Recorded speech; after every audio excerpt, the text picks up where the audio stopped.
അതായത് നമ്മൾ കുട്ടികളെ ചില സമയത്ത് നമുക്ക് ദേഷ്യം വരുമ്പോൾ അവരെ അടിക്കണോ അതോ അവരുടെ കാര്യം പറഞ്ഞ് മനസ്സിലാക്കണോ, എന്താ ചെയ്യേണ്ടതെന്ന് അറിയാത്ത പല സാഹചര്യങ്ങളും ഉണ്ടാകാറുണ്ട് അല്ലേ. അപ്പോൾ അതിനെയൊക്കെ ഒന്ന് അഡ്രസ് ചെയ്യാം. ആൻഡ് പ്രോപ്പറായിട്ട് എങ്ങനെയാണ് മക്കളെ ഡീൽ ചെയ്യേണ്ടതെന്നും എന്നുള്ള കാര്യങ്ങളൊക്കെ ആയിരിക്കും ഇന്ന് ഹന്ന സംസാരിക്കാൻ പോകുന്നുണ്ടാവാം. So 8:37 ആയി already. Without any further delay, I would love to invite Fatima Hanna to handle the session.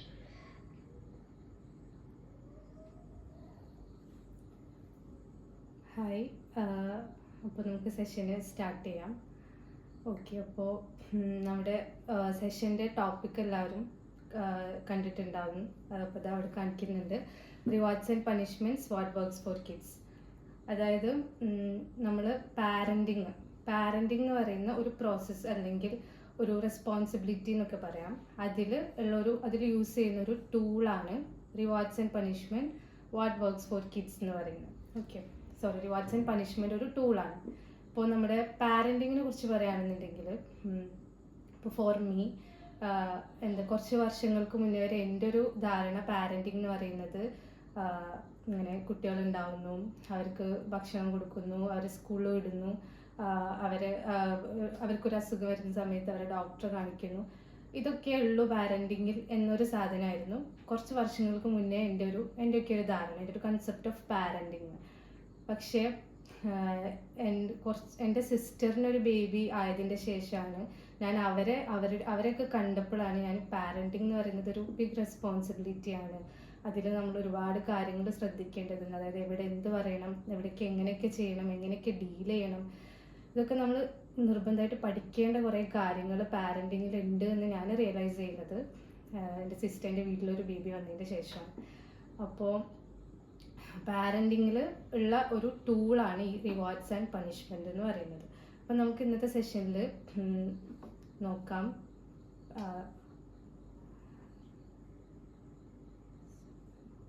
P P T കാണുന്നുണ്ടോ?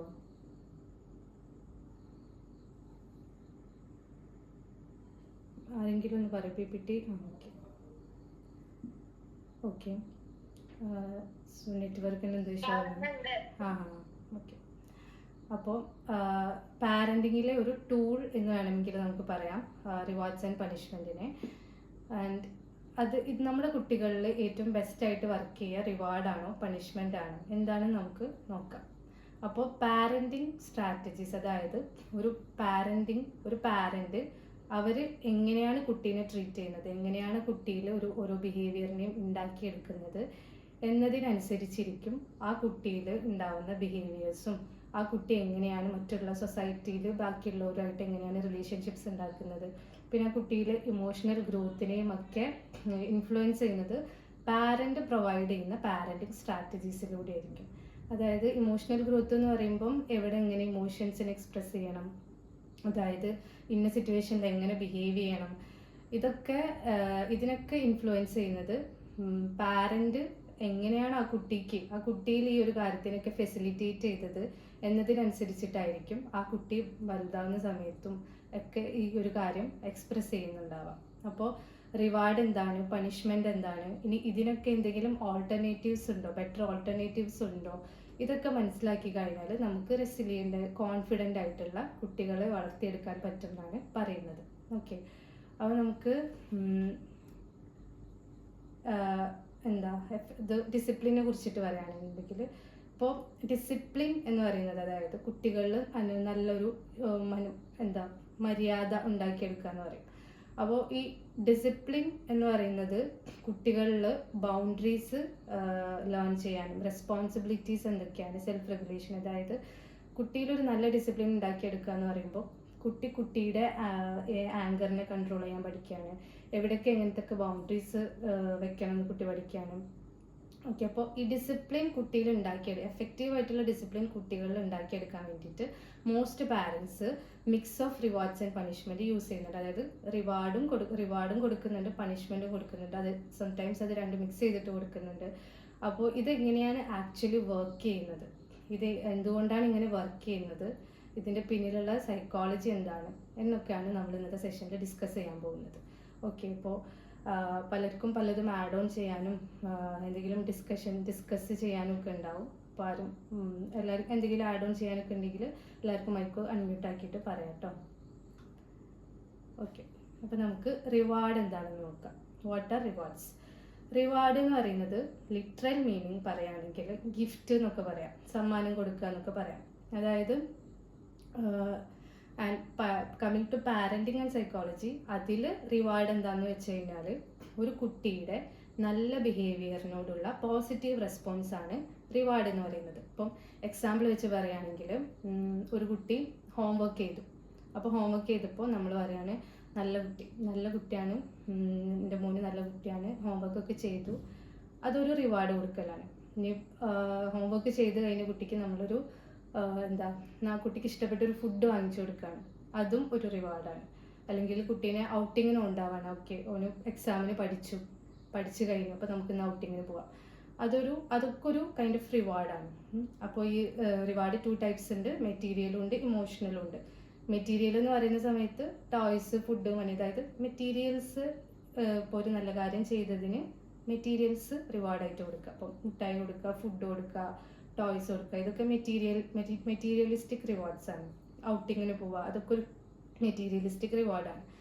ഇമോഷണലിലേക്ക് വരുന്ന സമയത്ത് അത് വെർബൽ എൻകറേജ്മെൻറ്റ്, അതായത് നേരത്തെ പറഞ്ഞ സെയിം സാധനം തന്നെ. അതായത് എൻ്റെ മോന് നല്ല മോനാണ്, ഇത് ചെയ്തു അത് ചെയ്തു, അങ്ങനെ കുട്ടിക്കൊരു അഫെക്ഷൻ കൊടുക്കുക, കുട്ടിനെ ചേർത്ത് പിടിച്ചോട്ട് പറയുക, നീ നല്ല കാര്യം ചെയ്തത്, I M proud of you എന്നൊക്കെ പറയുന്നത് ഒരു ഇമോഷണൽ ആയിട്ടുള്ള റിവാർഡാണ്. ഓക്കെ, ഇനി റിവാർഡ് എല്ലാവർക്കും മനസ്സിലായെന്ന് വിചാരിക്കും. ഇനി നെക്സ്റ്റ് നമുക്ക് പണിഷ്മെൻ്റ് എന്താണെന്ന് നോക്കാം. അപ്പോൾ പണിഷ്മെൻറ്റിൻ്റെയും ലിറ്ററൽ മീനിങ് എന്ന് പറയുന്നത് ശിക്ഷിക്കുക എന്നാണ്. അതായത് ഒരു ബാഡ് ബിഹേവിയർ കാണിച്ചതിന് കുട്ടിക്കൊരു ശിക്ഷ കൊടുക്കുകയാണ്. എന്തിന്? ആ ബാഡ് ബിഹേവിയർ ഇനി കാണിക്കാണ്ടിരിക്കാൻ വേണ്ടിയിട്ട്, അത് കുറയ്ക്കാൻ വേണ്ടിയിട്ട് കുട്ടീനെ ശിക്ഷിക്കുന്നതിനെയാണ് പണിഷ്മെൻ്റ് എന്ന് പറയുന്നത്. അപ്പോൾ പണിഷ്മെൻറ്റിൻ്റെ എക്സാമ്പിൾ പറയുമ്പോൾ ടൈം ഔട്ട്, അതായത് ഇപ്പം ഒരു എക്സാമ്പിൾ പറയുകയാണെങ്കിൽ എക്സാമിൻ്റെ തലേന്ന് കുട്ടി പഠിക്കുന്നില്ല, എത്ര പറഞ്ഞിട്ടും പഠിക്കുന്നില്ല. അപ്പോൾ നമ്മൾ എന്ത് ചെയ്യുക? പഠിക്കാത്തതുകൊണ്ട് എനിക്കിന്ന് ഫോണിൽ കളിക്കാനും ഗെയിം കളിക്കാനും ഫോൺ തരൂല, അല്ലെങ്കിൽ കാർട്ടൂൺ കാണാൻ TV ഓണാക്കി തരൂല. ഇതൊക്കെ ഒരു പണിഷ്മെൻ്റാണ്. ഇനി പണിഷ്മെൻറ്റിൽ വേറെ ഒരു സാധനമാണ് അടിക്കുക, ഫിസിക്കൽ പണിഷ്മെൻറ്റ്. അടിക്കുക, വെർബൽ പണിഷ്മെൻറ്റ്, അതായത് ചീത്ത പറയുക, പഠിക്കാത്തതിന് ചീത്ത പറയുക, അല്ലെങ്കിൽ പഠിക്കാത്തതിന് അടിക്കുക, ഇതൊക്കെ പണിഷ്മെൻറ്റിൽ വരുന്നതാണ്. അതായത് കുട്ടിക്ക് ഒരു അൺവാണ്ടഡ് ബിഹേവിയറിനെ റെഡ്യൂസ് ചെയ്യാൻ വേണ്ടിയിട്ട് നെഗറ്റീവ് ആയിട്ടുള്ളത്, കുട്ടിക്ക് ഇഷ്ടമില്ലാത്തൊരു സാധനത്തിന് ആഡ് ചെയ്യുന്നതിനാണ് പണിഷ്മെൻ്റ് എന്ന് പറയുന്നത്. അപ്പം വേറൊരു എക്സാമ്പിൾ പറയുകയാണെന്നുണ്ടെങ്കിൽ പഠിക്കാത്തതിന് ചീത്ത പറയുക, പിന്നെ അതുപോലെ തന്നെ സിബ്ലിങ്സുമായിട്ട് അടി ഉണ്ടാക്കിയതിന് എന്ത് ചെയ്യുക? ഒരു ടോയ്ക്ക് വേണ്ടിയിട്ട് 2 സിബ്ലിങ്സ്, ഒരു ബ്രദറും ഒരു സിസ്റ്ററും അടി ഉണ്ടാക്കുകയാണെങ്കിൽ ആ ടോയ് വാങ്ങിച്ചിട്ട് നിങ്ങൾ രണ്ടാളും കളിക്കേണ്ടെന്ന് പറയുക. ഇതൊക്കെ പണിഷ്മെൻറ്റ്സ് ആണ്. ഓക്കെ, ഇനി operant conditioning, how children learn. ഇതിൽ PPT എന്തോ ഇതിന് ഓവർലാപ്പ് ചെയ്യുന്നുണ്ട്. ഓക്കെ, ഞാൻ പറയാം. അപ്പം ഈ റിവാർഡ്സും പണിഷ്മെൻറ്റും ഇതിനൊക്കെ പിന്നിലൊരു സൈക്കോളജിക്കൽ സാധനമുണ്ട്. അതാണ് നമ്മൾ ഇനി ഇവിടെ പറയാൻ പോകുന്നത്. അപ്പോൾ അമേരിക്കൻ സൈക്കോളജിസ്റ്റ് ആയിട്ടുള്ള BF സ്കിന്നർ എന്ന് പറഞ്ഞിട്ടുള്ള ഒരാൾ ഈ റിവാർഡ്സിലും പണിഷ്മെൻറ്റിലൊക്കെ ഒരു ലേണിംഗ് തിയറീസ് എന്ന് പറയും, അതിലൊരു സ്റ്റഡി നടത്തി. അദ്ദേഹം മുന്നോട്ട് വെച്ചൊരു ടേമാണ് ഈ ഒപ്പറൻറ്റ് കണ്ടീഷനിങ് എന്ന് പറയും. അതായത് എങ്ങനെയാണ് ബിഹേവിയേഴ്സിനെയും അതിൻ്റെ കോൺസിക്വൻസസിനെയും ലിങ്ക് ചെയ്തിട്ട് ഇൻഡിവിജ്വൽസ് ലേൺ ചെയ്യുന്നത്. അപ്പം അത് ഒരു എക്സാമ്പിൾ വെച്ചിട്ട് വരികയാണെന്നുണ്ടെങ്കിൽ ഇപ്പം ഔട്ട്കം, അതായത് ഈ ബിഹേവിയർ ഇങ്ങനെ കുട്ടി പെരുമാറിക്കഴിഞ്ഞാൽ ഇന്ന സാധനമായിരിക്കും റിസൾട്ടായിട്ട് ഉണ്ടാവുക. അപ്പോൾ ഇത് രണ്ടും ലിങ്ക് ചെയ്തിട്ടായിരിക്കും ആ കുട്ടിയിൽ ലേണിംഗ് പ്രോസസ്സ് നടക്കുക. അപ്പോൾ കോൺസിക്വൻസ് ബാഡ് ആണെന്നുണ്ടെങ്കിൽ, അതായത് റിസൾട്ട് ബാഡാണ് ആ കുട്ടിക്ക് കിട്ടുന്നതെന്നുണ്ടെങ്കിൽ ആ കുട്ടി ആ ബിഹേവിയർ കുറയ്ക്കാൻ ശ്രമിക്കും. ഇനി ഗുഡായിട്ടുള്ള റിസൾട്ടാണ് കിട്ടുന്നതെന്നുണ്ടെങ്കിൽ ആ കുട്ടി ആ ബിഹേവിയർ കൂട്ടാൻ ശ്രമിക്കും. ഈ ഒരു സാധനം തന്നെയാണ് BF സ്കിന്നറിൻ്റെ ഒപ്പറൻറ്റ് കണ്ടീഷനിങ് എന്ന ടേമിൽ ഒരു ഇതിൽ ലേണിംഗ് തിയറിയിൽ അദ്ദേഹം മുന്നോട്ട് വെക്കുന്നത്. അപ്പോൾ അതിലായി അദ്ദേഹം 4 കീ പ്രിൻസിപ്പിൾസ് ആണ് പറഞ്ഞിട്ടുള്ളത്. 4 കീ പ്രിൻസിപ്പിൾസിൽ positive reinforcement, negative reinforcement, positive punishment, negative punishment എന്ന് പറയും. ഇപ്പം റീഇൻഫോഴ്സ്മെൻറ്റ് എന്ന് വെച്ചാൽ റിവാർഡ് തന്നെയാണ് കേട്ടോ. റിവാർഡിൻ്റെ വേറൊരു ടേമാണ് റീഇൻഫോഴ്സ്മെൻറ്റ്. ഇത് സൈക്കോളജിയിൽ റീഇൻഫോഴ്സ്മെൻറ്റ് എന്നാണ് യൂസ് ചെയ്യാറ്. അപ്പം റിവാർഡ് അല്ലെങ്കിൽ റീഇൻഫോഴ്സ്മെൻറ്റ് നമ്മൾ കൊടുക്കുന്നത് നല്ല ബിഹേവിയർ കൂട്ടാൻ വേണ്ടിയിട്ടാണ്. ഇനി പണിഷ്മെൻറ്റ് കൊടുക്കുന്നത് എന്തിനാ? ചീത്ത ബിഹേവിയർ കുറയ്ക്കാൻ വേണ്ടിയിട്ടും. ഓക്കെ, അപ്പോൾ പോസിറ്റീവ് റീഇൻഫോഴ്സ്മെൻറ്റിൻ്റെ ഒരു എക്സാമ്പിൾ വെച്ചിട്ട് പറയാം. അതായത് നല്ല ബിഹേവിയർ കൂട്ടാൻ വേണ്ടിയിട്ട് നല്ല കാര്യം ആഡ് ചെയ്യണം. ഈ ഹോംവർക്കിൻ്റെ കാര്യം പറയുകയാണെങ്കിൽ ഹോംവർക്ക് ചെയ്യാന്നുള്ളതൊരു നല്ല ബിഹേവിയറാണ്. അപ്പോൾ അത് കൂട്ടാൻ വേണ്ടിയിട്ട് നമ്മൾ ആ കുട്ടിക്ക് റിവാർഡ് കൊടുക്കുകയാണ്. ഇപ്പോൾ ഈ ഇമോഷണൽ റിവാർഡും ആവാം, മെറ്റീരിയലിസ്റ്റിക് റിവാർഡും ആവാം. ഇപ്പോൾ ഹോംവർക്ക് ചെയ്തു, ഓക്കെ എൻ്റെ മോൻ നല്ല കുട്ടിയാണ്, I M proud of you, അല്ലെങ്കിൽ എക്സാമിൽ നല്ല മാർക്ക് വാങ്ങി, നല്ല കുട്ടിയാണ്, ഇനിയും ഇങ്ങനെയൊക്കെ ചെയ്യണം, നമുക്ക് നല്ല നല്ല കുട്ടിയാവണം, കുറേ പഠിച്ച് എഴുതാം, അങ്ങനെയൊക്കെ നമ്മൾ ഒരു ഇമോഷണൽ പ്രൈസ് കൊടുക്കുന്നതും ഒരു പോസിറ്റീവ് റീഇൻഫോഴ്സ്മെൻ്റ് ആണ്. അതുപോലെ തന്നെ മെറ്റീരിയലിസ്റ്റിക് ആയിട്ട് നല്ല ബിഹേവിയർ കാണിച്ചതിന് കുട്ടിക്ക് ഇഷ്ടപ്പെട്ട സാധനങ്ങൾ വാങ്ങിച്ചു കൊടുക്കുന്നതും ഗിഫ്റ്റ് ചെയ്യുന്നതും ഒക്കെ ഇതിൽ വരുന്നതാണ്. ഓക്കെ, ഇനി നെഗറ്റീവ് റീഇൻഫോഴ്സ്മെൻറ്റ്. അതെന്ന് വെച്ച് കഴിഞ്ഞാൽ കുട്ടിക്ക് ഇഷ്ടമില്ലാത്തൊരു കാര്യം റിമൂവ് ചെയ്യുക. ഇപ്പം ഫോർ എക്സാമ്പിൾ ഹോംവർക്കിൻ്റെ കാര്യത്തിൽ പറയുകയാണെങ്കിൽ ഹോംവർക്ക് ചെയ്യാത്തതിന് അമ്മ ഇങ്ങനെ ചീത്ത പറഞ്ഞുകൊണ്ടിരിക്കും. ഇങ്ങനെ കുട്ടിക്ക് അത് ദേഷ്യം വരുന്നവരെ ഇങ്ങനെ ചീത്ത പറഞ്ഞുകൊണ്ടിരിക്കുക. അതായത് ഹോംവർക്ക് എന്താ ചെയ്യാത്ത ഇങ്ങനെ പറഞ്ഞുകൊണ്ടിരിക്കുക. അപ്പോൾ ആ ഒരു സാധനം, അതായത് ആ ഒരു കുട്ടിക്ക് ഇഷ്ടമല്ല, ഇങ്ങനെ വെറുപ്പിക്കലാവാം കുട്ടിക്ക്. അപ്പോൾ ആ ഒരു വെറുപ്പിക്കൽ നിർത്താൻ വേണ്ടിയിട്ട് കുട്ടി ഹോംവർക്ക് ചെയ്യും. ഓക്കെ, അതൊരു നെഗറ്റീവ് റീഇൻഫോഴ്സ്മെൻ്റ് ആണ്. അപ്പോൾ പിറ്റേത്തെ ഒരു ദിവസം ഈ ഹോംവർക്ക് ചെയ്യുന്ന സമയമാകുമ്പോൾ കുട്ടി ഓക്കെ അമ്മ അപ്പോൾ ഇങ്ങനെ വെറുപ്പിക്കാൻ തുടങ്ങും, ചീത്ത പറയാൻ തുടങ്ങും എന്നുള്ള ആ ഒരു സാധനത്തിൽ കുട്ടി എന്ത് ചെയ്യും? വേഗം ഹോംവർക്ക് ചെയ്യും. അപ്പോൾ അവിടെ ആ ഒരു ബിഹേവിയർ എന്താ ഇങ്ങനെ മെയിൻറ്റെയിൻ ചെയ്ത് പോവാണ് ചെയ്യുന്നത്. ഇനി നെക്സ്റ്റ് ടേമാണ് പോസിറ്റീവ് പണിഷ്മെൻ്റ് എന്ന് പറയുന്നത്. അതായത് കുട്ടിക്ക് ഇഷ്ടമില്ലാത്ത ഒരു കാര്യം ആഡ് ചെയ്യുക. അപ്പം ഇതിൽ എക്സാമ്പിളായിട്ട് കൊടുത്തിട്ടുള്ളത് ഒരു ചീത്ത കാര്യം ചെയ്തതിന് കുട്ടിക്ക് എക്സ്ട്രാ പണികൾ കൊടുക്കുക. പിന്നെന്താ, ഇപ്പം ഒരു കുട്ടി ഇപ്പം പറഞ്ഞത് തീരെ കേൾക്കുന്നില്ല. അപ്പം എന്ത് ചെയ്യുക? കുട്ടിക്ക് ഇഷ്ടപ്പെട്ട ഫുഡ് വീട്ടിൽ ഉണ്ടാക്കിയെന്ന് വന്ന് അപ്പോൾ കുട്ടി പറഞ്ഞത് തീരെ കേൾക്കുന്നില്ല. അപ്പോൾ കുട്ടിക്ക് ഇഷ്ടപ്പെട്ട ഫുഡ് കൊടുക്കാതെ കുട്ടിക്ക് ഇഷ്ടമില്ലാത്ത ഇപ്പോൾ വെജിറ്റബിൾസ് ഒന്നും ചില കുട്ടികളൊന്നും കഴിക്കില്ല. അപ്പോൾ വെജിറ്റബിൾസ് ഒക്കെ കൊടുത്തിട്ട് എനിക്കിത് തരൂല എന്ന് പറയാം. അപ്പോൾ അത് അങ്ങനെ ചെയ്തില്ല, അതുകൊണ്ട് എനിക്ക് ഈ ഒരു ഇഷ്ടമുള്ള ഈ ഫുഡ് തരൂല എന്ന് പറയുന്നത് ഒരു പോസിറ്റീവ് പണിഷ്മെൻ്റ് ആണ് കൊടുക്കാണ്ടിരിക്കുന്നത്. പിന്നെ നെഗറ്റീവ് പണിഷ്മെൻറ്റ് നെക്സ്റ്റ് ടേം, അതിൻ്റെ അതായത് കുട്ടിക്ക് ഇഷ്ടമുള്ളൊരു സാധനത്തിനെ എന്ത് ചെയ്യുക? റിമൂവ് ചെയ്യുക. അപ്പം ഒരു കുട്ടി ഇങ്ങനെ അടി ഉണ്ടാക്കി, ഇപ്പം സിബ്ലിങ്സുമായിട്ട് കുട്ടി അടി ഉണ്ടാക്കി കഴിഞ്ഞാൽ നമ്മൾ എന്ത് ചെയ്യുക? രണ്ടാളോടും പറയാണ്, ബ്രദർ സിസ്റ്റർ അല്ലെങ്കിൽ ബ്രദർ അടി ഉണ്ടാക്കുന്ന സമയത്ത് രണ്ടാളോടും പറയാണ് ഓക്കെ നിങ്ങൾ അടി ഉണ്ടാക്കിയതിനെ കൊണ്ട് നിങ്ങൾക്ക് രണ്ടാൾക്കും ഇന്നെന്താണ് ഫോണ് കളിക്കാൻ തരൂല എന്ന് പറയാം. അപ്പോൾ അല്ലെങ്കിൽ കാർട്ടൂൺ കാണാൻ TV ഓണാക്കി തരൂല. ഇതൊക്കെ ഒരു നെഗറ്റീവ് പണിഷ്മെൻ്റാണ്. ഓക്കെ, അപ്പോൾ ഇങ്ങനെ 4 ടൈപ്പ് ഓഫ് 4 പ്രിൻസിപ്പിൾസാണ് PF സ്കിന്നർ ഇത് കൊണ്ടുവന്നത്. അപ്പോൾ ഞാൻ ഈ റീഇൻഫോഴ്സ്മെൻറ്റ് അല്ലെങ്കിൽ റിവാർഡിൻ്റെയും പണിഷ്മെൻറ്റിൻ്റെയും ഒരു സൈക്കോളജിക്കൽ വശം പറഞ്ഞതാണ്. അപ്പോൾ അങ്ങനെയാണ് കാര്യങ്ങൾ വരുന്നത്.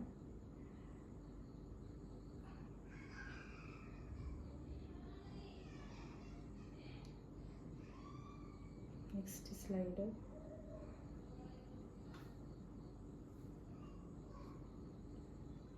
ഓക്കെ, ഇനി types of reinforcement in practice. അതായത് റീഇൻഫോഴ്സ്മെൻറ്റ് മെറ്റീരിയലിസ്റ്റിക് റീഇൻഫോഴ്സ്മെൻറ്റും ഉണ്ട്, ഇമോഷണൽ റീഇൻഫോഴ്സ്മെൻറ്റും ഉണ്ട്. അപ്പം മെറ്റീരിയലിസ്റ്റിക് റീഇൻഫോഴ്സ്മെൻറ്റ് എന്ന് വെച്ച് കഴിഞ്ഞാൽ ഒരു ടോയ് അല്ലെങ്കിൽ ഒരു ട്രീറ്റ് റിവാർഡായിട്ട് കൊടുക്കുക.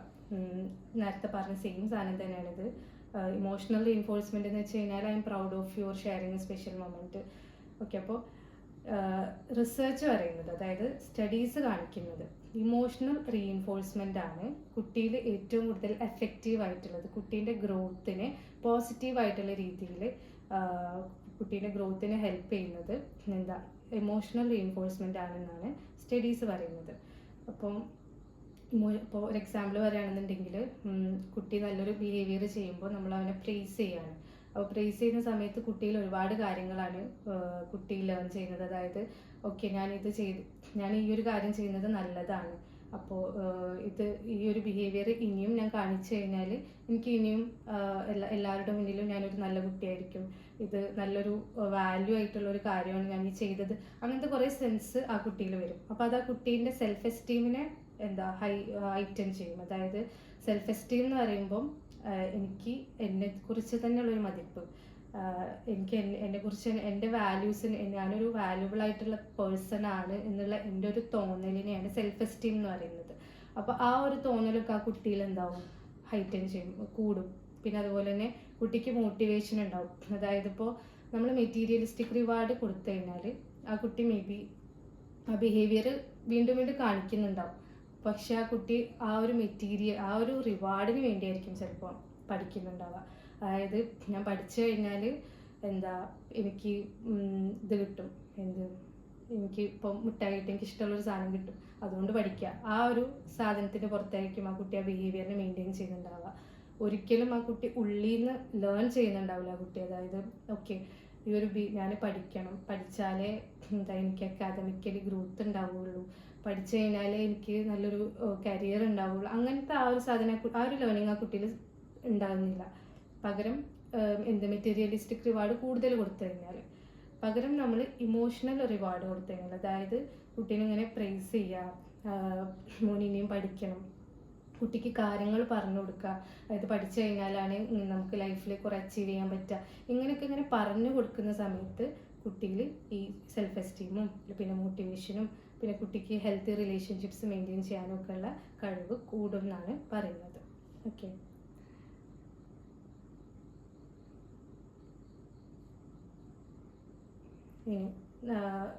ഇമോഷണൽ റീഇൻഫോഴ്സ്മെൻറ്റിനെ കുറിച്ചിട്ട് തന്നെയാണ് പറയുന്നത്. അതായത് ഇമോഷണൽ റിവാർഡ്സ് ബോണ്ട് സ്ട്രെങ്തൻ ചെയ്യുന്നു, റിസൈലിയൻസിനെ സപ്പോർട്ട് ചെയ്യുന്നു. ഓക്കെ, ഇതിലാണ് ഇൻട്രിൻസിക് മോട്ടിവേഷൻ്റെ കാര്യം പറയുന്നത്. അതായത് ഇൻട്രിൻസിക് മോട്ടിവേഷൻ ഉള്ളൊരു ടേം ഉണ്ട് സൈക്കോളജിയിൽ. അതായത് നമുക്ക് ഉള്ളിൽ നിന്ന് വരുന്ന മോട്ടിവേഷൻ, അതായത് ഒരു കാര്യം ചെയ്യാൻ നമുക്ക് ഉള്ളിൽ നിന്നൊരു ആഗ്രഹം വരിക. അപ്പോൾ ആ ഒരു ഇൻട്രിൻസിക് മോട്ടിവേഷന് വളർത്തിയെടുക്കുന്നത് ഇങ്ങനെ നമ്മൾ കുട്ടിക്ക് മെറ്റീരിയലിസ്റ്റിക് അല്ലാത്ത റിവാർഡ് കൊടുക്കുന്ന സമയത്തായിരിക്കും. അതായത് നേരത്തെ പറഞ്ഞതുപോലെ തന്നെ എൻ്റെ സെൻസ് ഓഫ് സെൽഫ് എസ്റ്റീം കൂടും, കുട്ടിക്ക് ഞാനൊരു വർത്ത് ആയിട്ടുള്ള ആളാണ്, അങ്ങനത്തെ ആ ഒരു ലേണിങ് നടക്കുക ഇങ്ങനത്തെ റീഇൻഫോഴ്സ്മെൻറ്റ് കൊടുക്കുന്ന സമയത്തായിരിക്കും. ഓക്കെ, ഇനി റിവാർഡ് ബേസ്ഡ് ഡിസിപ്ലിൻ്റെ ബെനിഫിറ്റ്സ് ആണ് പറയുന്നത്. ഇപ്പോൾ നമ്മളിപ്പോൾ റിവാർഡ്സിനെ കുറിച്ചിട്ടാട്ടോ പറഞ്ഞുകൊണ്ടിരിക്കുന്നത്, പണിഷ്മെൻറ്റിലേക്ക് എത്തിയിട്ടില്ല. അപ്പോൾ റിവാർഡ്സ് കൊടുത്തിട്ട് കുട്ടിയിലൊരു ഡിസിപ്ലിൻ ക്രിയേറ്റ് ചെയ്ത് കഴിഞ്ഞാൽ അത് കുട്ടിയിൽ പോസിറ്റീവ് ഹാബിറ്റ്സിനെ എൻകറേജ് ചെയ്യുന്നുണ്ട്. പിന്നെ കുട്ടിക്ക് പാരൻറ്റുമായിട്ടുള്ള ട്രസ്റ്റ് ബിൽഡ് ചെയ്യുന്നുണ്ട്, ഗ്രോത്ത് മൈൻഡ് സെറ്റിനെയാണ് ഫോസ്റ്റർ ചെയ്യുന്നത്. അപ്പോൾ ഇവർ പറയുന്നത് റിവാർഡ് ബേസ്ഡ് ഡിസിപ്ലിനാണ് ബെനിഫിഷ്യൽ ആയിട്ടുള്ളത് എന്നാണ് പറയുന്നത്. ഇനി മെറ്റീരിയൽ റിവാർഡ്സിൻ്റെ ചാലഞ്ചസ് നമ്മൾ പറഞ്ഞു കഴിഞ്ഞാൽ, അതായത് ഓവറായിട്ട് മെറ്റീരിയലിസ്റ്റിക് റിവാർഡ് കൊടുത്തു കഴിഞ്ഞാൽ കുട്ടിയിൽ അത് ലേണിങ് സംഭവിക്കില്ല. പകരം കുട്ടി ആ ഒരു റിവാർഡിന് വേണ്ടി മാത്രം ആ ഒരു ബിഹേവിയറിനെ മെയിൻറ്റെയിൻ ചെയ്തുകൊണ്ടിരിക്കുന്നുള്ളത്. ഇനി പണിഷ്മെൻറ്റിനെ കുറിച്ചിട്ട് പറയാം. ഈ പണിഷ്മെൻ്റ് എന്ന് പറയുന്നതിന് ഒരുപാട് ലിമിറ്റേഷൻസ് ഉണ്ട്. ഒരു ബിഹേവിയറിനെ നമ്മൾ പൊതുവെ പണിഷ്മെൻറ്റ് കൊടുക്കുക എന്തിനാണ്? ഒരു കുട്ടീൻ്റെ അൺവാണ്ടഡ് ബിഹേവിയറിനെ കുറയ്ക്കാൻ വേണ്ടിയിട്ടാണ്. പക്ഷേ പണിഷ്മെൻറ്റിൽ ഒരുപാട് ലിമിറ്റേഷൻസ് കിടക്കുന്നുണ്ട്. അതായത് പണിഷ്മെൻറ്റ് ചിലപ്പോൾ ഡേഞ്ചറസ് അല്ലെങ്കിൽ ഡിസ്റപ്റ്റീവ് ആയിട്ടുള്ള ബിഹേവിയറിനെ ക്വിക്ക്ലി തന്നെ സ്റ്റോപ്പ് ചെയ്യുന്നുണ്ടാവും. ഇപ്പം ഫോർ എക്സാമ്പിൾ പറയുകയാണെങ്കിൽ ഒരു കുട്ടി ഒരുപാട് വണ്ടികൾ പോയിക്കൊണ്ടിരിക്കുന്ന റോട്ടിൽ ഇങ്ങനെ ഇറങ്ങി ഓടുക, അങ്ങനത്തെ ഒരു ബിഹേവിയർ, അത് ശരിക്കും ഡേഞ്ചറസ് ആയിട്ടുള്ളൊരു ബിഹേവിയറാണ്. ആ സമയത്ത് ആ കുട്ടിക്ക് ഒരു അടി കൊടുത്തിട്ട് നമ്മൾ തിരിച്ചിട്ട് അകത്തേക്ക് കയറ്റി കഴിഞ്ഞാൽ ആ ബിഹേവിയർ ആ കുട്ടി അവിടെ സ്റ്റോപ്പ് ചെയ്യാനുള്ള സാധ്യതയുണ്ട്. ഓക്കെ, അത്തരം ഡേഞ്ചറസ് ആയിട്ടുള്ള ബിഹേവിയേഴ്സിനൊക്കെ നമുക്ക് പണിഷ്മെൻറ്റ് കൊടുത്തു കഴിഞ്ഞാൽ റെഡ്യൂസ് ചെയ്യാൻ പറ്റും. പക്ഷേ നമ്മൾ ഹാർഷായിട്ടുള്ള ഫ്രീക്വൻറ്റ് പണിഷ്മെൻറ്റ് കൊടുത്തു കഴിഞ്ഞാൽ അത് ആ കുട്ടീൻ്റെ ഇമോഷണൽ ഹെൽത്തിനെ ബാധിക്കും. അതുപോലെ തന്നെ ആ കുട്ടി പ്രോബ്ലം ബിഹേവിയേഴ്സിലോട്ട് പോകാനുള്ള സാധ്യത അവിടെ കൂടുതലാണ്. അപ്പം ഈ ഒരു കാര്യം പറയുമ്പം ഒരു എക്സാമ്പിളായിട്ട് പറയുകയാണ്, എക്സാമ്പിളല്ല, ഒരു റിയൽ കേസ്. അതായത് ഞാൻ ഇൻറ്റേൺഷിപ്പ് ചെയ്യുന്ന സമയത്ത് 1 year ബാക്ക് ഇൻറ്റേൺഷിപ്പ് ചെയ്യുന്ന സമയത്ത് ക്ലിനിക്കിൽ ഒരു കേസ് വന്നിട്ടുണ്ടായിരുന്നു. അതായത് ഒരു 16 വയസ്സായിട്ടുള്ള ഒരു പെൺകുട്ടിയായിരുന്നു. അപ്പോൾ അവളുടെ ഫസ്റ്റ് അവളുടെ അച്ഛനും അമ്മേനെയാണ് തെറാപ്പിസ്റ്റ് അകത്തേക്ക് കയറ്റിയത്. അപ്പം അച്ഛനും അമ്മയും പറഞ്ഞത് അവളുടെ ഒരു പ്രശ്നങ്ങളും ഞങ്ങളുടെ അടുത്ത് പറയുന്നില്ല. അവളുടെ പ്രശ്നങ്ങളൊക്കെ 16 വയസ്സായിട്ടുള്ളൂ, പക്ഷെ 16 വയസ്സിൻ്റെ അടുക്കും അവൾക്ക് ഒരുപാട് ഇഷ്യൂസ് അവളെ ഒറ്റയ്ക്ക് ഡീൽ ചെയ്യുക. ഇപ്പം എന്താ പറയുക, ഒരു അവൾക്ക് ഒരുപാട് മൾട്ടിപ്പിൾ റിലേഷൻഷിപ്സ് ഉണ്ട്. അതുപോലെ തന്നെ അവൾ ആരുടെയൊക്കെ മോന്തൊക്കെ അടിച്ചിട്ടുണ്ട്. അങ്ങനെ കുറേ കാര്യങ്ങൾ പറഞ്ഞു. അതായത് അവളുടെ പ്രശ്നങ്ങളൊന്നും അവൾ വീട്ടിൽ വന്നിട്ട് പറയുന്നില്ല. ഇതൊക്കെ നമ്മളറിയുന്നത് പുറമേ നിന്ന് ആരെങ്കിലും പറയുമ്പോഴാണ് അവൾ തന്നെ ഒറ്റയ്ക്ക് ഡീൽ ചെയ്യുക എന്നുള്ളൊരു സാധനം. അപ്പോൾ അമ്മേൻ്റെ അടുത്തൊന്നും ഒരു അറ്റാച്ച്മെൻ്റ് ഒന്നും കാണിക്കുന്നില്ല, ഇങ്ങനെയൊക്കെ പറഞ്ഞു. അതിന് ശേഷം നമ്മൾ ഈ തെറാപ്പിസ്റ്റ് കുട്ടീനകത്തേക്ക് വിളിച്ചു. അപ്പോൾ കുട്ടി പറഞ്ഞൊരു കാര്യമുണ്ട്. കുട്ടീനോട് ഇങ്ങനെ ചോദിച്ച് അമ്മേൻ്റെ അടുത്തൊക്കെ ഷെയർ ചെയ്യാറുണ്ടോ മോളെന്ന് ചോദിച്ചു. അപ്പോൾ കുട്ടി പറഞ്ഞ് ഞാനൊന്നും അമ്മേൻ്റെ അച്ഛൻ്റെ അടുത്ത് ഷെയർ ചെയ്യാറില്ല, ഞാനെന്തിനാ ഷെയർ ചെയ്യുന്നത്. അപ്പോൾ അതെന്താണെന്ന് ചോദിച്ചപ്പോൾ ആ കുട്ടി പറഞ്ഞു കുട്ടിക്ക് 6 വയസ്സാവുന്ന സമയത്ത് ഈ കുട്ടീൻ്റെ ഒരു കസിൻ ബ്രദറിൻ്റെ അടുത്തുനിന്നും ഒരു മോശമായിട്ടുള്ള ഒരു എക്സ്പീരിയൻസ് ഈ കുട്ടിക്ക് ഉണ്ടായി. 6ാമത്തെ വയസ്സിലാണ്. അപ്പം അത് സംഭവം കഴിഞ്ഞിട്ട് 10 വർഷമായി. അപ്പോൾ ആ കുട്ടി ഇത് അച്ഛൻ്റെ അടുത്ത് ചെന്ന് പറഞ്ഞ സമയത്ത് അച്ഛൻ അവളെ അടിച്ചു. അച്ഛന് മോന്തക്കോ മുഖത്തോ അങ്ങനെ എന്തോ അടിച്ചു. അപ്പോൾ കുട്ടി പറയാണ് അതിൻ്റെ ശേഷം തൊട്ട് ഞാനൊന്നും വീട്ടിൽ പറയാറില്ല. അതിനുശേഷം എൻ്റെ ലൈഫിൽ ഒരുപാട് ഇഷ്യൂസ് ഉണ്ടായിട്ടുണ്ട്. പക്ഷെ ആ ഒരു പ്രശ്നത്തിൻ്റെ ശേഷം ഞാൻ വീട്ടിലൊന്നും പറയില്ല. ഞാൻ എന്തിനാ പറയുന്നത്, ഞാൻ പറഞ്ഞാൽ ഇനി എന്നെ അടിക്കുകയല്ല ചെയ്യുക, അങ്ങനെയൊക്കെ പറഞ്ഞ കുട്ടി. അപ്പോൾ അന്ന് കിട്ടിയ അടീൻ്റെ ഫിസിക്കൽ പെയിൻ ആ കുട്ടിയിൽ നിന്നും പോയിട്ടുണ്ടാവും. പക്ഷേ ആ ഇമോഷണൽ പെയിന് ഈ 10 വർഷം കഴിഞ്ഞിട്ടും ആ കുട്ടീൻ്റെ ഉള്ളിലുണ്ട്. ഓക്കെ, അപ്പം അന്ന് കിട്ടിയ അടീൻ്റെ പെയിന് ഇപ്പോഴും ആ കുട്ടീൻ്റെ ഉള്ളിലുണ്ടെന്നാണ് ആ കുട്ടി പറയുന്നത്. അപ്പോൾ ആ കുട്ടിക്ക് പാരൻറ്റിനോടുള്ള ട്രസ്റ്റും എല്ലാം നഷ്ടപ്പെട്ട് ആ ഒരു ഒറ്റ അടി കാരണം. അപ്പോൾ പണിഷ്മെൻറ്റിൻ്റെ ഒരു ലിമിറ്റേഷൻ എന്ന് പറയുമ്പോൾ എനിക്കിവിടെ ആഡ് ഓൺ ചെയ്യണമെന്ന് തോന്നി ആ ഒരു ഇൻസിഡൻറ്റ്. അപ്പോൾ അപ്പോൾ നമ്മളിങ്ങനെ ഫ്രീക്വൻ്റ് ആയിട്ട് കുട്ടീനെ പണിഷ് ചെയ്തുകൊണ്ടിരുന്നാൽ, ഹാർഷായിട്ട് പണിഷ് ചെയ്തുകൊണ്ടിരുന്നാൽ അത് ആ കുട്ടിയിൽ ഒരിക്കലും നല്ല രീതിക്കായിരിക്കില്ല ആ കുട്ടീനെ അഫക്റ്റ് ചെയ്യുന്നുണ്ടാവുക. ആ കുട്ടീൻ്റെ ഇമോഷണൽ ഹെൽത്തിനെ അത് ഹാം ചെയ്യുന്നുണ്ടാവുക. ഓക്കെ, പിന്നെ റിസർച്ച് അഡ്വൈസ് ചെയ്യുന്നുണ്ട് പണിഷ്മെൻറ്റ് മിനിമൈസ് ചെയ്യാനും ആൻഡ് നെവർ യൂസിങ് ഫിസിക്കൽ പണിഷ്മെൻറ്റിന്. പക്ഷെ ഇത് എത്രത്തോളം പോസിബിൾ ആവുമെന്ന് അറിയില്ല. കാരണം ഫിസിക്കൽ പണിഷ്മെൻറ്റ് തീരെ യൂസ് ചെയ്യാണ്ടിരിക്കാനും പറ്റാത്ത സിറ്റുവേഷൻസ് ഒക്കെ ഉണ്ടാവും. ഇപ്പം എക്സാമ്പിൾ പറയുകയാണെങ്കിൽ ഇപ്പോൾ പണ്ടൊക്കെ നമ്മൾ ഡ്രസ്സ് എടുക്കാനൊക്കെ പോകുന്ന സമയത്ത് നമ്മൾ എന്തിനെങ്കിലും വാശിയൊക്കെ പിടിച്ചു കഴിഞ്ഞാൽ ഇങ്ങനെ ചെറുതായിട്ട് നുള്ളും. അപ്പോൾ നമ്മൾ ആ വാശി പിടിക്കുന്ന ആൾ നിർത്തും. അപ്പോൾ അത്തരത്തിലുള്ള പണിഷ്മെൻറ്റ് നമുക്ക് ഒരിക്കലും എന്താക്കാൻ പറ്റില്ല, സ്റ്റോപ്പ് ചെയ്യാൻ പറ്റണമെന്നില്ല. പക്ഷെ നമ്മൾ ഹാർഷായിട്ടുള്ള ഫ്രീക്വൻ്റ് ആയിട്ടുള്ള കുട്ടിയിൽ ഇമോഷണൽ പെയിൻ ഉണ്ടാക്കുമെന്ന് ഉറപ്പുള്ള പണിഷ്മെൻ്റൊക്കെ നമ്മൾ എന്ത് ചെയ്യണം, ഒഴിവാക്കണം എന്നാണ് റിസർച്ച് പറയുന്നത്. ഓക്കെ,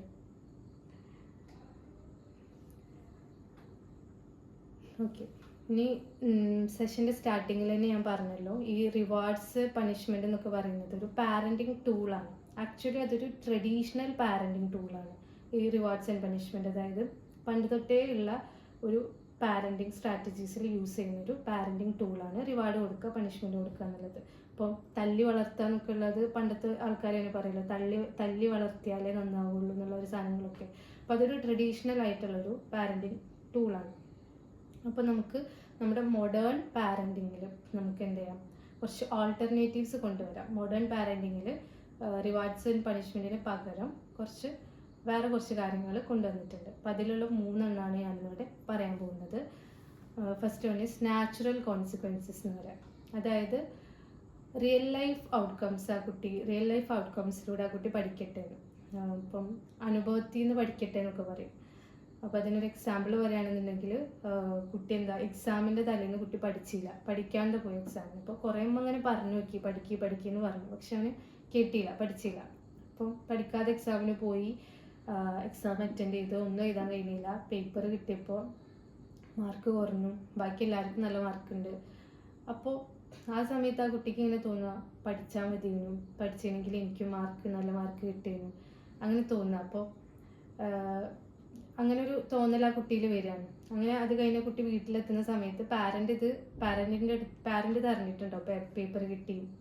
അപ്പോൾ പാരന്റ് ഇങ്ങനെ ചോദിക്കുകയാണ്, എന്താ ഇപ്പോൾ ഇന്നത്തെ കാലത്ത് ഇപ്പോൾ പേപ്പർ കിട്ടിയതൊക്കെ നമുക്ക് വാട്സപ്പ് ഗ്രൂപ്പൊക്കെ ഉള്ളതുകൊണ്ട് പാരൻസ് അറിയുമല്ലോ, കുട്ടികൾക്ക് പേപ്പർ കിട്ടിയിട്ടുണ്ട്, മാർക്കൊക്കെ മേ ബി പാരൻസ് അറിയാനുള്ള എല്ലാ വഴികളും ഇന്നത്തെ കാലത്തുണ്ട്. അപ്പോൾ കുട്ടി വീട്ടിലെത്തുന്ന സമയത്ത് പാരൻറ്റ് ചോദിക്കുകയാണ് അങ്ങനെ അറിയാത്ത പോലെ എന്തായി എക്സാമിൻ്റെ പേപ്പർ കിട്ടിയോ. അപ്പോൾ കുട്ടി ഇങ്ങനെ വിഷമിച്ചിരിക്കും. അപ്പോൾ ഇത് എല്ലാ കുട്ടികളും പോസിബിൾ ആണെന്നില്ല, ഞാനൊരു എക്സാമ്പിളായിട്ട് പറയുകയാണ് നാച്ചുറൽ കോൺസിക്വൻസസിൻ്റെ.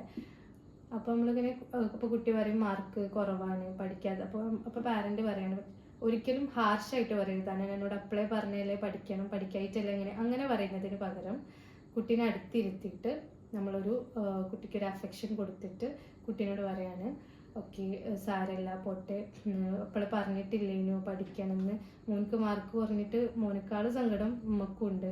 അപ്പോൾ നമ്മളവിടെ എന്താ പറയുക, മോനക്കും സങ്കടം ഉണ്ടെന്ന് അറിയാം, അമ്മക്കും നല്ല സങ്കടം ഉണ്ട്. നമ്മളെ കുട്ടീൻ്റെ ഇമോഷൻസിനെ വാലിഡേറ്റ് ചെയ്യുക, അതോടൊപ്പം തന്നെ നമ്മൾ എന്ത് ചെയ്യുക, പറഞ്ഞു കൊടുക്കുക, കറക്റ്റ് ചെയ്യുക. അതായത് ഇനി മുതൽ എക്സാംസ് വരികയാണെങ്കിൽ നമുക്ക് പഠിക്കാം, നന്നായിട്ട് പഠിക്കാം, ഇനി അടുത്ത എക്സാമിൽ നമുക്ക് നല്ല മാർക്ക് വാങ്ങാം. അങ്ങനെ കണക്ഷൻ, അതായത് അപ്പോൾ ഈ ഒരു സമയത്ത് ആ കുട്ടി അവിടെ ലേൺ ചെയ്യുന്നത് കുറേ കാര്യങ്ങൾ ലേൺ ചെയ്യുന്നുണ്ട്. ഒരു 5 മിനിറ്റ് ടോക്കിൽ ആ കുട്ടി ഒരുപാട് കാര്യങ്ങൾ ലേൺ ചെയ്യുന്നുണ്ട്. അതായത് ഓക്കെ ഇനി എക്സാമിന് പഠിക്കാതെ പോകരുത്, പഠിച്ചിട്ട് തന്നെ പോകണം. പിന്നെ ഇനി എനിക്ക് അതായത് എൻ്റെ ലൈഫിൽ എന്ത് സങ്കടം വിഷമം വന്നാലും എന്നെ സപ്പോർട്ട് ചെയ്യാൻ എൻ്റെ പാരൻസ് ഉണ്ടാവും എൻ്റെ കൂടെ, ആ ഒരു ഫീലിംഗ് ആ കുട്ടിക്ക് വരും. പിന്നെ അതുപോലെ തന്നെ ഒരു എന്താ പറയുക, ഓക്കെ എനിക്ക് എന്ത് പ്രോബ്ലം വന്നു കഴിഞ്ഞാലും പാരൻറ്റിൻ്റെ അടുത്ത് പറയാം, എനിക്ക് സൊല്യൂഷൻ കിട്ടും എൻ്റെ പാരൻറ്റിൻ്റെ അടുത്ത് നിന്ന്. അങ്ങനെ ആ കുട്ടിക്ക് കുട്ടിയും പാരൻറ്റും തമ്മിലുള്ള ആ ഒരു റിലേഷൻഷിപ്പ് അല്ലെങ്കിൽ ആ ഒരു കണക്ഷനെ എന്ത് ചെയ്യുക, പോസിറ്റീവായിട്ടുള്ള രീതിയിൽ നമുക്ക് ഇമ്പ്രൂവ് ചെയ്യാൻ പറ്റും ഇങ്ങനെ ഈ ഒരു നാച്ചുറൽ കോൺസിക്വൻസസ് എന്ന് പറഞ്ഞ മെത്തേഡിലൂടെ.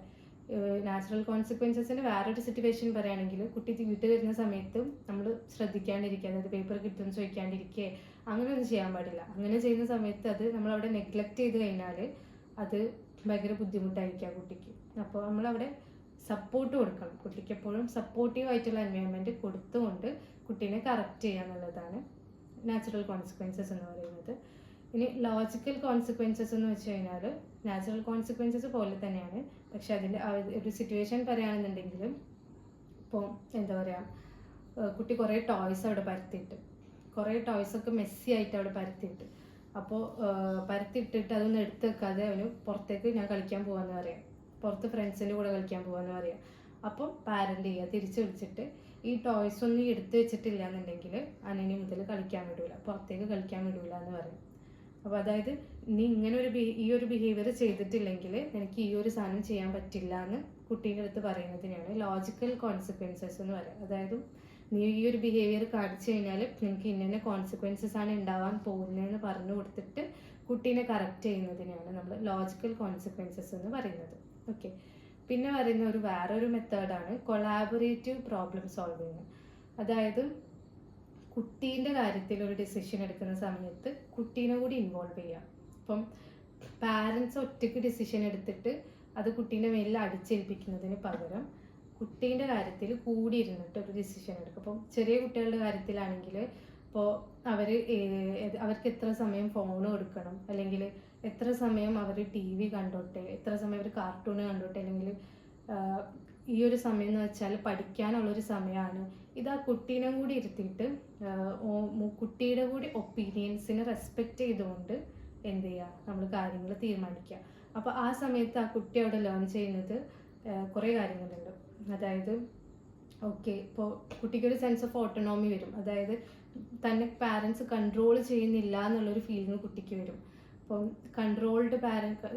കൺട്രോളിങ് ആണെന്ന് തോന്നിക്കഴിഞ്ഞാൽ കുട്ടിക്ക് അവിടെ വാശി കൂടുകയായിരിക്കും ചെയ്യുക, ഒരിക്കലും ലേണിങ് സംഭവിക്കില്ല. അപ്പം ഇങ്ങനെ താൻ കൺട്രോൾഡ് അല്ല, എന്നെ പാരൻസ് കൺട്രോൾ ചെയ്യുന്നില്ല എന്നുള്ള തോന്നൽ കുട്ടിക്ക് വന്നു കഴിഞ്ഞാൽ കുട്ടിക്ക് പാരൻറ്റുമായിട്ടുള്ള കണക്ഷൻ അവിടെ ബ്യൂട്ടിഫുള്ളായിട്ട് നടക്കും. പിന്നെ അതുപോലെ തന്നെ തനിക്കിനി ഭാവിയിൽ എന്ത് പ്രശ്നം വന്നു കഴിഞ്ഞാലും കുട്ടി വന്ന് പാരൻസിൻ്റെ അടുത്തത് ഡിസ്കസ് ചെയ്തിട്ട് ഒരുമിച്ചിരുന്നിട്ട് സൊല്യൂഷൻ കണ്ടെത്തുക എന്നുള്ള ആ ഒരു സാധനം ആ കുട്ടിക്ക്, ആ ഒരു ലേണിംഗ് ആ കുട്ടിയിൽ അവിടെ സംഭവിക്കും എന്നാണ് പറയുന്നത്. ഓക്കെ, അപ്പോൾ ഈ ഒരു 3 ഓൾട്ടർനേറ്റീവ്സ് ആണ് റിവാർഡ്സ് ആൻഡ് പണിഷ്മെൻറ്റിൽ. റിവാർഡ്സ് ആൻഡ് പണിഷ്മെൻറ്റ്സിന് ഓൾട്ടർനേറ്റീവ്സ് ആയിട്ട് ഈ ഒരു 3 കാര്യമാണ് പറഞ്ഞിട്ടുള്ളത്. Okay, natural consequences, logical consequences, collaborative problem solving. ഇനി എഫക്റ്റീവ് പാരൻറ്റിങ്ങിന് കുറച്ച് ടിപ്സ് എന്ന് പോലെ പറയാനും. അപ്പോൾ നമ്മൾ ഇത്രയും നേരം പറഞ്ഞ കാര്യത്തിനൊന്നും പറഞ്ഞതിൽ പാരൻറ്റിങ്ങിന് എഫക്റ്റീവ് ആവുന്ന കാര്യങ്ങൾ എന്തൊക്കെയാണെന്നാണ് പറയാൻ പോകുന്നത്. അതായത് സിൻസിയർ ആയിട്ടുള്ള ഇമോഷണൽ പ്രേസ്. അപ്പം സിൻസിയർ എന്നുള്ള ടേം ഇവിടെ കോട്ട് ചെയ്യാനുള്ളൊരു റീസൺ എന്ന് വെച്ച് കഴിഞ്ഞാൽ നമ്മൾ ചിലപ്പോൾ തമാശ രൂപേണൊക്കെ ഇമോഷണൽ പ്രേസ് ചെയ്യും. അതായത് എന്താ ഓക്കെ കളിയാക്കി കൊണ്ടൊക്കെ ചിലപ്പം നല്ല മാർക്കൊക്കെ ഉണ്ടല്ലേ അങ്ങനെയൊക്കെ പറയില്ലേ, അങ്ങനെ പറയാതെ സിൻസിയർ ആയിട്ട് ഓക്കെ അതായത് ഇത് നല്ല ഹാർഡായിരുന്നില്ല, നിനക്ക് എക്സാമിന് പഠിക്കാൻ നല്ല ടഫായിരുന്നിട്ടും നീ പഠിച്ചിട്ട് മാർക്ക് വാങ്ങിച്ചല്ലോ, I M proud of you, അങ്ങനെയൊക്കെ കുട്ടീൻ്റെ എഫേർട്സിനെയും കൂടി വാലിഡേറ്റ് ചെയ്തിട്ട് എഫേർട്സിനെയും കൂടി പരിഗണിച്ചിട്ട് കുട്ടിക്ക് ഒരു ഇമോഷണൽ പ്രൈസ് കൊടുക്കുക. അങ്ങനെ കൊടുത്തു കഴിഞ്ഞാൽ അവിടെ ഒരു പോസിറ്റീവായിട്ടുള്ള ഔട്ട്കം ആയിരിക്കും ഉണ്ടാവുക. ഓക്കെ, പിന്നെ നമ്മൾ കുട്ടികൾക്ക് കുറേ റൂൾസുകൾ സെറ്റ് ചെയ്യും. അപ്പോൾ ഇപ്പം എന്താ ഫോണ് കളിക്കരുത്, അങ്ങനെ ഫോണിൽ തീരെ കളിക്കാണ്ടിരിക്കാനൊന്നും ഇപ്പോഴത്തെ കുട്ടികൾക്ക് എന്തായാലും കഴിയില്ല. അപ്പോൾ നമ്മൾ എന്ത് ചെയ്യുക, കുറച്ച് ഫോണിൽ കളിക്കാൻ വേണ്ടിയിട്ട് കുറച്ച് സമയം സെറ്റ് ചെയ്യുക. അതായത് ഇപ്പോൾ ഒരു അരമണിക്കൂറോ അല്ലെങ്കിൽ ഒരു 15 മിനിറ്റ്സോ ഇത്ര സമയം നീ ഫോണിൽ കളിച്ചോ, അങ്ങനെ പറയാം. അങ്ങനെ കുറച്ച് ടൈം സെറ്റ് ചെയ്യുക. അതായത് ക്ലിയർ ആയിട്ടുള്ള കൺസിസ്റ്റൻ്റ് ആയിട്ടുള്ള റൂള് സെറ്റ് ചെയ്യുക. അതോടൊപ്പം തന്നെ നമ്മൾ എന്ത് ചെയ്യുക, എക്സ്പെക്റ്റേഷൻസ് കമ്മ്യൂണിക്കേറ്റ് ചെയ്യുക. അപ്പം അതായത് എന്തുണ്ടെങ്കിലും നമ്മൾ കുട്ടീനോട് കമ്മ്യൂണിക്കേറ്റ് ചെയ്യുക. ഒരിക്കലും കുട്ടീൻ്റെ അടുത്ത് കമ്മ്യൂണിക്കേറ്റ് ചെയ്യാതെ കുട്ടീൻ്റെ കാര്യങ്ങൾ തീരുമാനിക്കാണ്ടൊക്കെ ഇരിക്കുക. ഓക്കെ, അപ്പോൾ ക്ലിയർ ആയിട്ടുള്ള കൺസിസ്റ്റൻ്റ് ആയിട്ടുള്ള റൂൾസ് വെക്കുക. പിന്നെ അതുപോലെ തന്നെ ചോയ്സസ് ഓഫർ ചെയ്യുക. അതായത് ഇപ്പോൾ കുട്ടി ഒരു കാര്യം ചെയ്യട്ടെ എന്ന് ചോദിക്കുമ്പോൾ ഡയറക്റ്റ്ലി നോ പറയാണ്ടിരിക്കുക. ഈവൻ അത് ബാഡ് ആണെന്നുണ്ടെങ്കിൽ നമ്മൾ എന്ത് ചെയ്യുക, അതിന് ഓൾട്ടർനേറ്റീവ്സ് പറഞ്ഞു കൊടുക്കുക. ഓക്കെ, ഇതിന് പകരം മോൻ ഇങ്ങനെ ചെയ്തോ, അല്ലെങ്കിൽ അതിന് പകരം ഇങ്ങനെ ചെയ്തോ, അങ്ങനെ നമ്മൾ ഓഫർ ചെയ്യുക. ഓരോ ചോയ്സസ് നമ്മൾ ഓഫർ ചെയ്ത് കഴിഞ്ഞാൽ അവിടെ ആ കുട്ടിക്ക് ഓക്കെ, കുട്ടിയിൽ ഒരുപാട് ലേണിങ് നടക്കും. ഓക്കെ, ചിലപ്പോൾ ഈ ഒരു കാര്യം ചെയ്യുന്നത് തെറ്റായതുകൊണ്ടായിരിക്കും ഇപ്പം അങ്ങനെ പറഞ്ഞത്, പാരൻ്റ് അങ്ങനെ പറഞ്ഞിട്ടുണ്ടാവുക, ആ ഒരു തോട്ട് ആ കുട്ടിയിൽ വരും. അപ്പോൾ ഓക്കെ അതിന് പകരം ഞാൻ ഇത് ചെയ്തോളാം. അപ്പോൾ നമ്മളവിടെ ആ കുട്ടീനോട് ചെയ്യണ്ടെന്ന് ഡയറക്റ്റ്ലി പറയുന്നുമില്ല, എന്നാൽ ചെയ്യണ്ടെന്ന് പറയുന്നുണ്ട്. അതായത് അങ്ങനെ ഒരു സാധനം ആ കുട്ടിയിൽ അവിടെ ലേൺ ചെയ്യും. ഓക്കെ, അപ്പോൾ കുട്ടിക്ക് ചോയ്സസ് എൻഷുർ ചെയ്യാമെന്നാണ് പറയുന്നത്. പിന്നെ എന്ത് കാര്യം കുട്ടീൻ്റെ അടുത്ത് കമ്മ്യൂണിക്കേറ്റ് ചെയ്യുന്ന സമയത്തും കാംലി പേഷ്യൻസോട് കൂടിയിട്ട് കമ്മ്യൂണിക്കേറ്റ് ചെയ്യാൻ ശ്രമിക്കുക. ഒരിക്കലും ഹാർഷായിട്ടുള്ള രീതിയിൽ കുട്ടീനോട് സംസാരിക്കാണ്ടിരിക്കാൻ ശ്രമിക്കുക. ഇതൊക്കെ കുറച്ച് ടിപ്സ് ഫോർ എഫക്റ്റീവ് പാരൻറ്റിങ് എന്നുള്ള കുറച്ച് കാര്യങ്ങളാണ്, ടിപ്സ് പറഞ്ഞതാണ്. ഓക്കെ, ഇനി നമ്മൾ ഇത്രയും കാര്യങ്ങൾ ഡിസ്കസ് ചെയ്തതിലൊരു ഒന്നൊന്ന് സമ്മറൈസ് ചെയ്തിട്ട് പറയുകയാണ്. അതായത് ഇമോഷണൽ റിവാർഡ്സും കൺസ്ട്രക്റ്റീവ് ഡിസിപ്ലിൻ എന്ന് പറഞ്ഞാൽ നമ്മളിപ്പം നമുക്കൊരു ധാരണയുണ്ട്, ഡിസിപ്ലിൻ എന്ന് പറഞ്ഞു കഴിഞ്ഞാൽ പണിഷ്മെൻറ്റ് കൊടുക്കലാണ് എന്നുള്ളൊരു ധാരണയുണ്ട്. അതൊരു തെറ്റിദ്ധാരണയാണ്. അതായത് അതൊരിക്കലും ശരിയല്ല. അതായത് അടിച്ച് വളർത്തിയാലേ കുട്ടി നന്നാവൂ എന്നുള്ള രീതിയിലുള്ള അതൊക്കെ ഒരു തെറ്റിദ്ധാരണയാണ്. അപ്പോൾ കൺസ്ട്രക്റ്റീവ് ഡിസിപ്ലിൻ എന്ന് പറയുമ്പം അത് പോസിറ്റീവായിട്ട്, അതായത് കുട്ടിക്ക് ഇഷ്ടപ്പെട്ട രീതിയിലുള്ള കാര്യങ്ങൾ ചെയ്തിട്ട് കുട്ടിയിൽ ഡിസിപ്ലിന് വളർത്തിയെടുക്കുക. അപ്പോൾ ഓരോ കുട്ടിയും ഓരോ പാരൻറ്റും എല്ലാവരും ഡിഫറെൻ്റാണ്. എല്ലാവരും ഓരോ ഡിഫറെൻറ്റ് ഇൻഡിവിജ്വൽസാണ്. അപ്പോൾ ഓരോരുത്തർക്കും വർക്ക് ചെയ്യുന്ന സ്ട്രാറ്റജീസ് ഡിഫറെൻ്റ് ആയിരിക്കും. അപ്പോൾ ഒരു പാരൻറ്റ് തൻ്റെ കുട്ടിയിൽ എന്ത് സ്ട്രാറ്റജിയാണ് വർക്ക് ആവുക എന്ന് ഫൈൻഡ് ഔട്ട് ചെയ്ത് കഴിഞ്ഞാൽ ആ ഒരു രീതിയിൽ പാരൻറ്റിങ് സ്ട്രാറ്റജി കൊണ്ടുവന്നു കഴിഞ്ഞാൽ അവിടെ ഒരു എഫക്റ്റീവ് പാരൻറ്റിങ് ആയിരിക്കും നടക്കുന്നുണ്ടാവുക. ഓക്കെ, അപ്പോൾ അത് ഫൈൻഡ് ഔട്ട് ചെയ്യാന്നുള്ളത് പാരൻറ്റിൻ്റെ റെസ്പോൺസിബിലിറ്റിയാണ്. അത് ഫൈൻഡ് ഔട്ട് ചെയ്ത് കഴിഞ്ഞാൽ ഒരുവിധം കാര്യങ്ങളൊക്കെ നമുക്ക് ഹാൻഡിൽ ചെയ്യാൻ പറ്റുന്ന രീതിയിലേക്ക് ആയിത്തീരും. ഓക്കെ, പിന്നെ അതുപോലെ തന്നെ എക്സസീവ് മെറ്റീരിയൽ റിവാർഡ്സ് അവോയ്ഡ് ചെയ്യുക, ഹാർഷ് പണിഷ്മെൻറ്റ്സും അവോയ്ഡ് ചെയ്യുക. അതായത് റിവാർഡ് കൊടുക്കുന്നതിലൊക്കെ ഒരു ലിമിറ്റ് വെക്കുക. അതുപോലെ തന്നെ പണിഷ്മെൻറ്റ് കൊടുക്കുന്നതിലും ലിമിറ്റ് വെക്കുക എന്നാണ് പറയുന്നത്. രണ്ടും ഓവർ ആവരുത് എന്നാണ് പറഞ്ഞു വരുന്നത്. ഓക്കെ, പിന്നെ natural and logical consequences along with quality connection. നമ്മൾ ആ ക്വാളിറ്റി കണക്ഷൻ എന്നുള്ള സാധനം അവിടെ കോട്ട് ചെയ്യണം. അതായത് നമ്മളെപ്പോഴും കുട്ടീൻ്റെ കൂടെ ക്വാളിറ്റി ടൈം സ്പെൻഡ് ചെയ്യണം എന്ന് പറയാം. ലൈക്ക് ഇപ്പം ഇന്നത്തെ കാലത്ത് ഇപ്പോൾ എത്ര പാരൻസ് സ്പെൻഡ് ചെയ്യുന്നുണ്ടാവും ഒരു 20 മിനിറ്റ്സ് ഒക്കെ വേറൊരു ഡിസ്ട്രാക്ഷനും ഇല്ല അതൊരു തൻ്റെ കുട്ടിയുടെ കൂടെ. അപ്പം ഇന്നത്തെ മെയിൻ ഡിസ്ട്രാക്ഷൻ എന്ന് പറയുന്നത് ഫോണാണ്. അപ്പോൾ ഒരു ഡിസ്ട്രാക്ഷനും ഇല്ലാതെ കുട്ടിയും പാരൻസും മാത്രമായിട്ട് ഒരു 20 മിനിറ്റ്സ് എങ്കിലും, മിനിമം ഒരു 20 മിനിറ്റ്സ് എങ്കിലും നമ്മൾ സ്പെൻഡ് ചെയ്യണം എന്നാണ് പറയുന്നത്. അപ്പം ആ ഒരു സമയത്ത് അവിടെ ഒരു ക്വാളിറ്റി കണക്ഷൻ ആ കുട്ടിയിൽ നമുക്ക് ഉണ്ടാക്കിയെടുക്കാൻ പറ്റും. അപ്പോൾ ക്വാളിറ്റി കണക്ഷനും പിന്നെ ഈ നേരത്തെ പറഞ്ഞ പോലെ കോൺസിക്വൻസസ് വെച്ചിട്ട് ലേൺ ചെയ്യാന്ന് പറഞ്ഞല്ലോ. അപ്പോൾ നമ്മൾ ആ ഒരു കുട്ടി സങ്കടപ്പെട്ട് നിൽക്കുന്ന സമയത്ത് നമ്മൾ അവിടെ ഒരു കണക്ഷൻ കാണിച്ചു കഴിഞ്ഞാൽ അത് ആ കുട്ടിയിൽ ബെസ്റ്റ് ഔട്ട്കംസ്, ആ ഒരു പാരൻറ്റിങ്ങിൽ ബെസ്റ്റ് ഔട്ട്കം ആണ് അതവിടെ ക്രിയേറ്റ് ചെയ്യുക. ഓക്കെ, അപ്പോൾ പാരൻറ്റിങ് എന്ന് പറയുന്നത് is about growth, not just obedience. അതായത് ഈ ഒരു സാധനത്തിൽ നമുക്ക് അവിടെ സെഷന് നിർത്താം. അതായത് പാരൻറ്റിങ് എന്ന് പറയുന്നത് ഒബീഡിയൻസ് മാത്രമല്ല, അതായത് കുട്ടി പറഞ്ഞതനുസരിച്ച് കഴിഞ്ഞാൽ, അതായത് ഇപ്പോൾ ചില പാരൻസ് ഒക്കെ ഉണ്ട് ചീത്ത പറഞ്ഞ് കണ്ണുരുട്ടി പേടിപ്പിച്ചൊക്കെ ചെയ്ത് കഴിഞ്ഞാൽ കുട്ടി ആ ഒരു ചീത്ത ബിഹേവിയർ അവിടെ നിർത്തും. അപ്പോൾ പലരും പറയും നല്ല അനുസരണമുള്ള കുട്ടിയാണല്ലേ. അപ്പം അവിടെ ഒരു പ്രൈസ് ചെയ്യുന്നുണ്ടാവുക ഒരു പാരൻറ്റിങ്ങിനായിരിക്കും, പക്ഷെ ആ കുട്ടിയിൽ അത് എന്തൊക്കെ കാര്യങ്ങൾ ഉണ്ടാക്കുന്നു എന്ന് ആരും ചിന്തിക്കുന്നില്ല. അപ്പോൾ ആ കുട്ടി ചിലപ്പോൾ പേടിച്ചുകൊണ്ടായിരിക്കും നിൽക്കുന്നുണ്ടാവും. അതായത് ആ കുട്ടിക്ക് പാരൻറ്റിൻ്റെ അടുത്ത് പേടിയായിരിക്കും. അപ്പോൾ അവിടെ ആ കുട്ടീൻ്റെ പാരൻറ്റുമായിട്ടുള്ള കണക്ഷൻ ഒരിക്കലും അവിടെ ഗുഡായിരിക്കണമെന്നില്ല. അപ്പോൾ ഒരു സെൻസ് ഓഫ് ഫിയർ ആയിരിക്കും ആ കുട്ടിക്ക് ഉണ്ടാവുക. അപ്പോൾ പേടിപ്പിച്ച് നിർത്തിയിട്ട് വളർത്തുക എന്നുള്ളതിനേക്കാളും മോർ ദാൻ പാരൻറ്റിങ് എന്ന് പറയുന്നത് ഈസ് അബൌട്ട് ഗ്രോത്ത്. അതായത് കുട്ടിയിലുള്ള എല്ലാ തരം ഗ്രോത്തിനെയും പോസിറ്റീവായിട്ടുള്ള രീതിയിൽ ഫെസിലിറ്റേറ്റ് ചെയ്യുക എന്നുള്ളതാണ് ഒരു ബെസ്റ്റ് പാരൻറ്റിങ് എന്ന് പറയുന്നത്. ഇപ്പോൾ ഇമോഷണൽ ഗ്രോത്ത് ഉണ്ടാവും, ഫിസിക്കൽ ഗ്രോത്ത് ഉണ്ടാവും, സോഷ്യൽ ഗ്രോത്ത്, അക്കാഡമിക്കൽ ഗ്രോത്ത്, ഇതിനൊക്കെ പോസിറ്റീവായിട്ടുള്ള രീതിയിൽ ഫെസിലിറ്റേറ്റ് ചെയ്യുക എന്നുള്ളതാണ്. ഫെസിലിറ്റേറ്റ് ചെയ്യാൻ വേണ്ടിയിട്ടുള്ള ഒരു ബെസ്റ്റ് എൻവയോൺമെൻറ്റ് ക്രിയേറ്റ് ചെയ്യുക എന്നുള്ളതാണ് ബെസ്റ്റ് പാരൻറ്റിങ് സ്ട്രാറ്റജി എന്ന് ആണ് പറഞ്ഞു വെക്കുന്നത്. അപ്പോൾ നമ്മുടെ സെഷൻ്റെ ടൈറ്റിൽ ക്വസ്റ്റ്യൻ എന്ന് പറയുന്നത് rewards and punishment what best works for kids എന്നാണ്. അപ്പോൾ അങ്ങനെ ചോദിച്ചു കഴിഞ്ഞാൽ ഇതിൽ when we came to an end നമ്മൾ പറയുന്നത് രണ്ടും ബെസ്റ്റായിട്ട് വർക്ക് ചെയ്യും. പക്ഷേ രണ്ടും ഓവർ ആവാനും പാടില്ല, രണ്ടിനും കുറയാനും പാടില്ല. അപ്പോൾ നമ്മൾ ഈ പാരൻറ്റിങ്ങിൽ തന്നെ ഈ അതോറിറ്റേറ്റീവ് പാരൻറ്റിങ് ആണ് ബെസ്റ്റ് എന്ന് പറയും. അതായത് അതോറിറ്റേറ്റീവ് പാരൻറ്റിങ് സൈക്കോളജിയിൽ പറയും. അതായത് നമ്മൾ ഒരു ലിമിറ്റ് വെക്കുക എല്ലാ കാര്യത്തിലും, പക്ഷേ നമ്മൾ അവിടെ ഹാർഷ് ആവരുത്. കുട്ടിക്ക് എപ്പോഴും ലവിങ് ആയിട്ടുള്ള ഒരു കണക്ഷൻ കൊടുത്തുകൊണ്ട് ലിമിറ്റ് വെക്കുക എന്ന് പറയുമ്പോൾ ലവിങ് റെഗുലേഷൻ എന്നൊക്കെ പറയും. ഓക്കെ, അപ്പോൾ ഏറ്റവും പിന്നെ ഒന്നും കൂടി ഊന്നി പറയുകയാണെങ്കിൽ ഇമോഷണൽ റിവാർഡ്സ് ആണ് ഏറ്റവും ബെസ്റ്റായിട്ട് വർക്ക് ചെയ്യാനും കൂടി പറഞ്ഞു വെക്കുന്നുണ്ട്. അപ്പോൾ ഇത്രയൊക്കെയാണ് പറയാനുള്ളത്.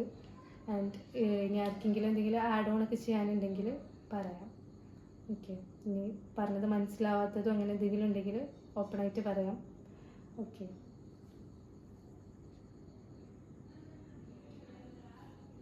Thank you so much. നല്ലൊരു സെക്ഷന്.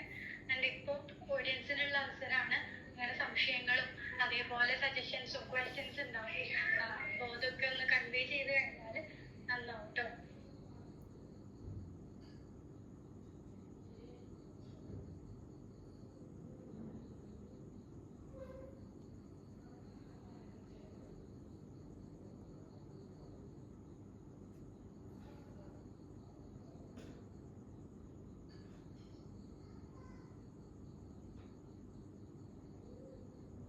എന്തെങ്കിലും എക്സ്പീരിയൻസസ് ഷെയർ ചെയ്യാനുണ്ടെന്നുണ്ടെങ്കിലും പറ്റും. അതായത് നമ്മുടെ